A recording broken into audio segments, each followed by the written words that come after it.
देखिए, मालेगांव शहर पूरे महाराष्ट्र के अंदर अपनी एक शनाख्त और अपनी एक पहचान रखता है। महाराष्ट्र के दीगर इलाकों के अंदर हमको असफार का मौका मिलता है तो हमने हमारे कानों से ये बात सुनी है। मालेगांव शहर के ताल्लुक़ से लोग ये बात कहते हैं कि यहाँ पर हर दूसरा शख्स आपको हाफिज़ कुरान मिलेगा, हर दूसरा आदमी आपको आलिम दीन मिलेगा। लेकिन बहुत अफसोस के साथ ये बात कहनी पड़ती है कि कहीं ना कहीं मालेगांव शहर के अंदर नौजवान नस्ल के अंदर जो हमारी यूथ जनरेशन है उसके अंदर नशे का रुझान बढ़ता चला जा रहा है। ये चीज़ नहीं होना चाहिए। अब जाहिर बात है कि अगर मालेगांव शहर के नौजवानों के अंदर नशा बढ़ता चला जा रहा है तो इसका मतलब ये नहीं है कि मालेगांव शहर के सभी नौजवान नशे के आदी हो गए हैं। मालेगांव शहर का नाम जब भी सरबलंद हुआ तो नौजवान नस्ल की वजह से ही नौजवानों ने ही मालेगांव शहर का नाम सरबलंद किया। अभी माजी में गुज़िश्ता दिनों नीट का रिज़ल्ट आया, आपने देखा कि मालेगांव शहर के अंदर बड़ी तादाद में नौजवान बच्चों ने टॉप किया और कुछ बच्चों ने अच्छे नंबरात हासिल किए। अल्लाह का एहसान है कि मालेगांव शहर का वक्तन फ़ौक्तन यहीं के नौजवान सर बुलंद करते रहते हैं। तो इसका मतलब ऐसा नहीं होता कि सभी नौजवान नशे के आदी है। कुछ नौजवान हैं जो नशा करते हैं और जो नशे की लत के अंदर पड़ गए हैं। अब जाहिर बात है, एक लकड़ी से सबको नहीं हाँकना चाहिए, ये हमारा तरीक़ाकार नहीं है। और नशा एक ऐसी चीज़ है कि हम इस्लामी तालीमात को फॉलो करने वाले लोग हैं, हम मुसलमान हैं। सरकार दो आलम सल्लल्लाहु अलैहि वसल्लम की हदीस है कि कुल्लु मुस्किरीन हराम, हर नशा और चीज़ मज़हब इस्लाम के अंदर हराम है। अब जाहिर बात है कि नशे से बहुत ढेर सारी बुराइयाँ वजूद के अंदर आती है। ये चीज़ नहीं होना चाहिए, इसके ऊपर कदगन लगाना चाहिए और इसके सद्देबाब की फ़िक्र करनी चाहिए।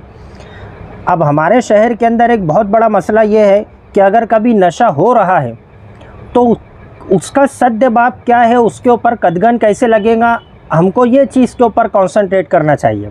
मैं एक बहुत मुख्तसर मिसाल दे करके आपको समझाना चाहता हूँ। देखिए, अगर कभी हमारे घर के अंदर एक बाइक चोरी होती है जिसकी कीमत 35 से 40 हज़ार रुपया उमूमन जनरली जो लोग इस्तेमाल करते हैं, अगर वो बाइक चोरी हो जाती है तो पूरा घर सर जोड़ करके बैठ जाता है कि हमसे कहाँ गलती हुई, कहाँ हमसे गलती हुई, कहाँ हमने नज़रअंदाज किया जिसकी वजह से बाइक चोरी हो गई। फिर उस आइंदा से बाइक चोरी ना हो उसके लिए हम इक़दामात करते हैं, ना कि हम वो चोर कौन सी ख़ानदान का था और वो उसको चोरी करने किसने भेजा था। हम ये सब तबसरा हम नहीं करते।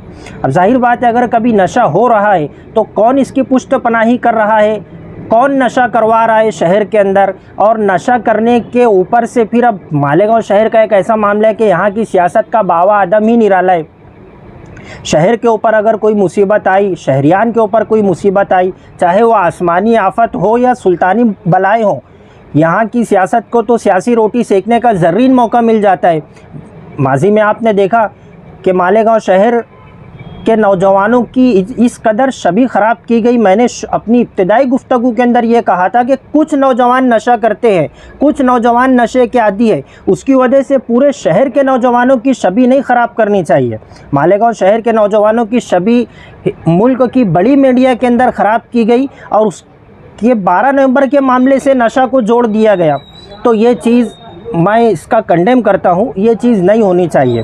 अब जाहिर बात है, मैं बहुत काबिल मुबारकबाद है हज़रत मौलाना सैयद अमीनुल कादरी साहब कि उन्होंने इसके ताल्लुक़ से 23 सितंबर बरोज़ जुमा को एटीटी हाई स्कूल के अंदर उन्होंने जलसा लिया है।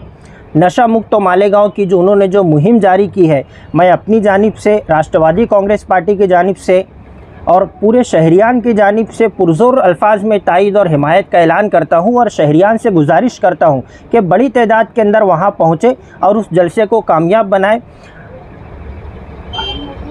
दूसरी बात मैं ये कहना चाहता हूँ कि देखिए, हमारे शहर के अंदर ख़ुदकशी का रुझान बढ़ता चला जा रहा है। हमारे जो नौजवान दोस्त हैं, हमारी जो नौजवान जनरेशन है, मैं उनसे ये बात कहना चाहता हूँ कि देखिए, हम मज़हब इस्लाम के मानने वाले लोग हैं और इस्लाम एक ऐसा मज़हब है कि सरकार दो आलम सल्लल्लाहु अलैहि वसल्लम की हदीस है कि अल्लाह ने मुसलमानों की जान और माल जन्नत के बदले में ख़रीद लिया है। इस्लामी तालीमात ये है कि जिस्म के जो बाल हमें इस्लाम ने काटने की इजाज़त दी है उसके अलावा भी हम हमारे जिस्म के बाल नहीं काट सकते। हमको हमारे जिस्म पर इतना इख्तियार नहीं है। जो बाल शरीयत ने काटने की इजाज़त दी है उसके अलावा अगर कभी हम बाल काटेंगे तो हम गुनहगार होंगे। It is not our personal property, ये हमारी ज़ाती मिल्कियत नहीं है, ये अल्लाह ने जन्नत के बदले में ख़रीद लिया है।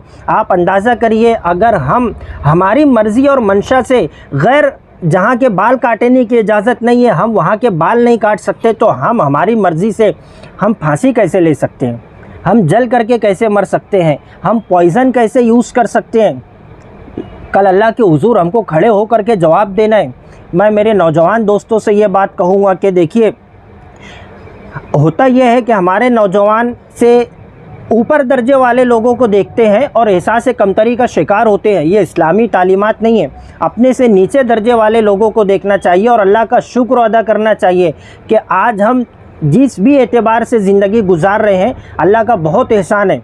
अगर हम अपने से ऊपर दर्जे वाले लोगों को देखेंगे तो हम नाशुक्र बंदे बनेंगे अल्लाह के। और ये कुरानी तालीमात नहीं है। कुरान कहता है लइन शकरतुम लाज़िदन्नकुम वलइन कफ़रतुम इन्न अज़ाबी लशदीद। हमारी दी हुई नेमतों पर शुक्रगुजारी करोगे तो हम मज़ीद इजाफ़ा करेंगे और नाशुक्री करोगे तो हम देने पर कुदरत रखते हैं तो छीनने की भी ताकत रखते हैं।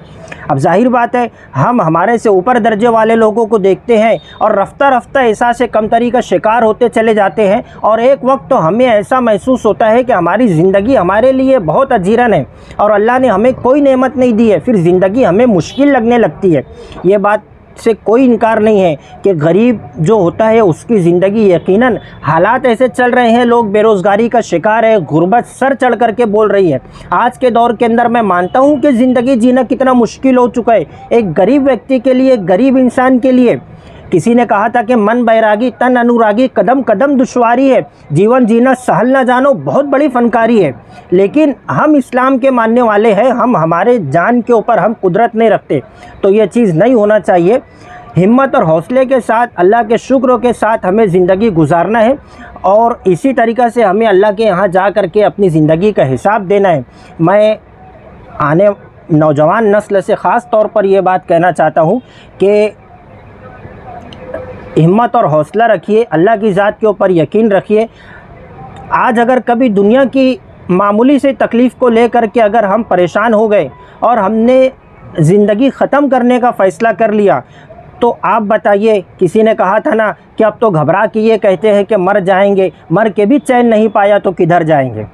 क्योंकि अगर हम सुसाइड करते हैं, ख़ुदकशी करते हैं तो हमेशा के लिए जहन्नम हमारा इंतज़ार कर रही है। सरकार दो आलम सल्लल्लाहु अलैहि वसल्लम के ज़माने में एक शख्स मुसलमान हुआ और उसने इस्लाम की तरफ से जंग की।